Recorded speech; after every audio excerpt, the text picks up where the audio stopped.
Who doesn't enjoy a weekend visit to Tractor Supply, especially when you feed as many birds as I do?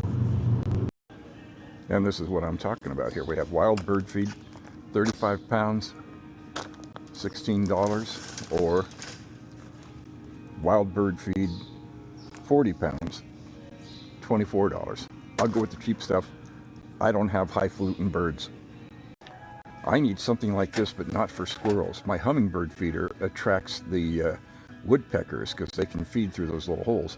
And then they're very aggressive and they chase away my hummingbirds. So I need a shield like this that the hummingbirds can get under and woodpeckers can't. So much smaller.